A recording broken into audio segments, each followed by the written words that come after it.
Tamil Nadu సర్కార్కు Madras high court shock ఇచ్చింది.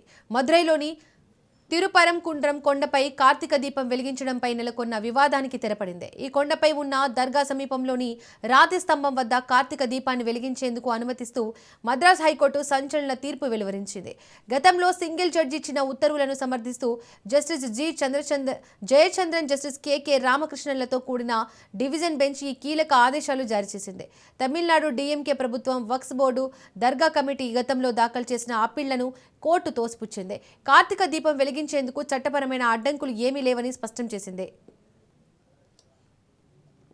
ఏడాదికి ఒక్కసారి కార్తీక మాసంలో జరిగే ఈ దీపారాధన కార్యక్రమం వల్ల శాంతి భద్రతల సమస్య తలెత్తుతుందన్న ప్రభుత్వ వాదనను హైకోర్టు తప్పుపట్టింది. దేవస్థానం ప్రతినిధులు కార్తీక దీపం వెలిగించడం వల్ల ప్రజాశాంతికి భంగం కలుగుతుందని అనడం హాస్యాస్పదంగా, నమ్మశక్యం కానిదిగా ఉందని న్యాయమూర్తులు వ్యాఖ్యానించారు. రాజకీయ ప్రయోజనాల కోసం ఏ ప్రభుత్వం కూడా ఇంతలా దిగజారకూడదని తాము ఆశిస్తున్నామని కోర్టు ఈ సందర్భంగా ప్రభుత్వానికి చురకలు అంటించింది.